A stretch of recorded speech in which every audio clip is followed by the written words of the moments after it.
दोस्तों, मान लीजिए आपको एक ऐसी जादुई चाबी मिल जाए जो रातों रात आपकी तिजोरी भर दे, लेकिन बदले में वह आपकी आधी उम्र, आपके रिश्ते और आपका घर हमेशा के लिए गिरवी रख ले। तो क्या आप वह चाबी लेना पसंद करेंगे? दुबई हम भारतीयों के लिए कुछ ऐसी ही जादुई चाबी बन चुका है। इंटरनेट और सोशल मीडिया पर आपने हमेशा दुबई की दो ही कहानियां सुनी होंगी, या तो वो अरबपतियों के शौक और करोड़ों की लग्जरी कारों वाली चकाचौंध, या फिर 50 डिग्री की तपती धूप में काम करते हुए मजदूरों के आंसू। लेकिन आज हम दुबई जाने वाले 80% मिडिल क्लास भारतीयों की उस अनदेखी सच्चाई की बात करेंगे जो कोई व्लॉगर नहीं बताता। हम जानेंगे उस दुबई ट्रैप का सच जिससे वापस लौटना मुश्किल है, उन पार्टीशन रूम्स की हकीकत जहां सूट बूट वाले प्रोफेशनल्स सोते हैं, और उस नई पीढ़ी का दर्द जो न पूरी तरह भारतीय बन पाई, न कभी दुबई की पक्की नागरिक। इसी तरह की और रहस्यमयी जानकारी प्राप्त करने के लिए हमारे चैनल ट्रू हिस्ट्री को आज ही सब्सक्राइब करें और बेल आइकॉन को प्रेस करें। आइए आज इस सच्चाई से पर्दा हटाते हैं। The Dubai trap. दुबई की उड़ान भरने वाला हर भारतीय अपने दिमाग में एक एग्जिट प्लान लेकर जाता है। हर युवा यही सोचता है कि मैं बस 5 से 7 साल वहां काम करूंगा, 50 लाख या 1 करोड़ रुपए बचाऊंगा, वापस भारत आऊंगा, अपना कोई शानदार बिजनेस शुरू करूंगा और परिवार के साथ सेटल हो जाऊंगा। लेकिन हकीकत यह है कि ऐसा केवल 5% लोग ही कर पाते हैं। बाकी के 95% लोग अनजाने में एक ऐसे मीठे जाल में फंस जाते हैं जिसे अर्थशास्त्र में लाइफस्टाइल इन्फ्लेशन और आम भाषा में द दुबई ट्रैप कहा जाता है। आखिर यह ट्रैप काम कैसे करता है? होता यह है कि जब एक भारतीय दुबई पहुंचता है तो शुरुआत में वह बहुत पैसे बचाता है। वह भारत के रुपए को दिरहम में बदल बदल कर देखता है। लेकिन जैसे जैसे उसकी सैलरी बढ़ती है, वैसे वैसे उसकी जीवन शैली के खर्चे भी आसमान छूने लगते हैं। जो इंसान पहले बस या मेट्रो से सफर करता था, वह दुबई की चमचमाती और चौड़ी सड़कों को देखकर किश्तों पर एक लग्जरी कार खरीद लेता है।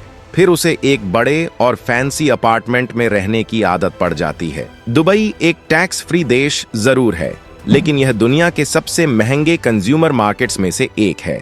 वीकेंड्स पर महंगे ब्रंच, लग्जरी क्लब्स की मेंबरशिप, हाथ में आईफोन का लेटेस्ट मॉडल और छुट्टियां बिताने भारत जाते समय रिश्तेदारों के लिए महंगे परफ्यूम और सोने के गहने ले जाना, ये सब एक ऐसा दिखावा बन जाता है जिसे मेंटेन करना बाद में उनकी मजबूरी हो जाती है।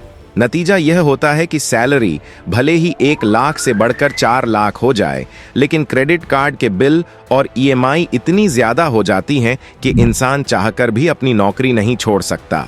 उसे अंदर ही अंदर डर लगने लगता है कि अगर वह वापस भारत गया तो क्या वह इस लग्जरी लाइफस्टाइल को मेंटेन कर पाएगा। इसी डर और ईएमआई के चक्कर में उसके वो शुरुआती 5 साल कब 25 सालों में बदल जाते हैं, उसे खुद भी पता नहीं चलता। वह एक ऐसे सोने के पिंजरे में कैद हो जाता है जिसकी चाबी उसने खुद ही समंदर में फेंक दी होती है। जब हम दुबई में संघर्ष शब्द का इस्तेमाल करते हैं तो हमारे दिमाग में सिर्फ कंस्ट्रक्शन साइट पर काम करने वाले ब्लू कॉलर मजदूर आते हैं। लेकिन दुबई में एक ऐसा मिडिल क्लास भारतीय वर्ग भी है जिसका संघर्ष तपती धूप में नहीं, बल्कि ऐसी कमरों के अंदर होता है। यह वर्ग है accountants, sales executives, graphic designers, civil engineers और रिसेप्शनिस्ट्स का। इनकी सैलरी भारत के हिसाब से तो बहुत अच्छी होती है, लगभग 60,000 से 1.5 लाख रुपए तक। लेकिन दुबई जैसे महंगे शहर में पूरा घर या फ्लैट किराए पर लेना इनके लिए एक नामुमकिन सपने जैसा होता है। यहीं से जन्म होता है बेड स्पेस और पार्टीशन रूम कल्चर का। दुबई के अल नाहदा, दीरा, बर दुबई और करामा जैसे रिहायशी इलाकों में बड़े बड़े 2 BHK अपार्टमेंट्स को लकड़ी, पर्दे या जिप्सम बोर्ड की पतली दीवारों से छोटे छोटे हिस्सों में बांट दिया जाता है। एक हॉल के अंदर 4 से 6 अलग अलग छोटे पार्टीशन बना दिए जाते हैं। इन डब्बों जैसे कमरों में सिर्फ एक पलंग और एक छोटी अलमारी रखने की जगह होती है, जिसमें इंसान मुश्किल से करवट बदल सकता है। 6 से 10 लोग एक ही बाथरूम शेयर करते हैं। सुबह ड्यूटी जाने के लिए बाथरूम के बाहर लाइन लगती है और किचन में खाना बनाने के लिए भी टाइम टेबल फिक्स होता है। दिन में लाखों की डील्स करने वाला सूट बूट वाला युवा रात को प्राइवेसी के नाम पर सिर्फ एक पर्दे वाले पार्टीशन रूम में सोता है। उनकी सबसे बड़ी पीड़ा यह है कि वे भारत में अपने परिवार को यह सच कभी नहीं बता पाते। दुबई में भारतीयों की एक ऐसी पूरी पीढ़ी तैयार हो चुकी है जो पैदा तो भारतीय हुई लेकिन पली बड़ी दुबई में है। इन्हें थर्ड कल्चर किड्स कहा जाता है। इनके पास भारतीय पासपोर्ट जरूर है लेकिन भारत से इनका कोई खास भावनात्मक जुड़ाव नहीं है। भारत इनके लिए सिर्फ गर्मियों की छुट्टियों में दादा दादी से मिलने की जगह है।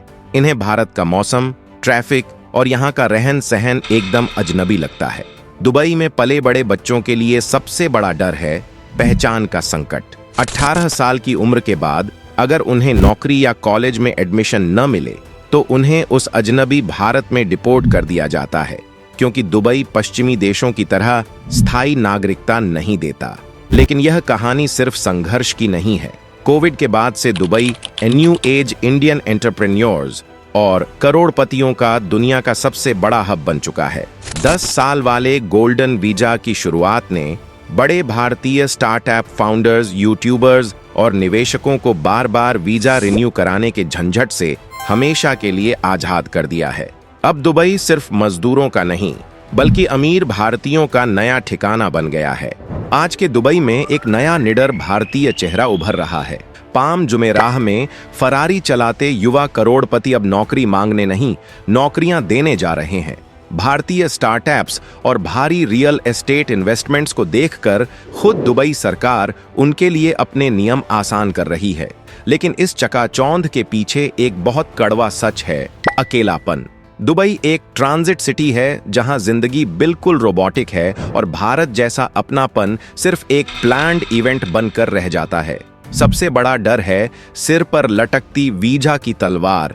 अगर नौकरी गई तो 30 से 60 दिन में देश छोड़ना पड़ सकता है। कुल मिलाकर दुबई एक गोल्डन ट्रेड ऑफ है। ये पैसा और लग्जरी तो देता है लेकिन बदले में आपका सुकून और जड़ें गिरवी रख लेता है।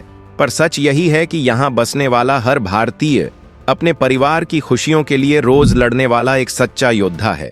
अगर दुबई की असलियत का यह विश्लेषण आपको पसंद आया हो तो तुरंत लाइक और शेयर करें। ऐसी ही शानदार डॉक्यूमेंट्रीज के लिए चैनल को सब्सक्राइब करना न भूलें। जय हिंद।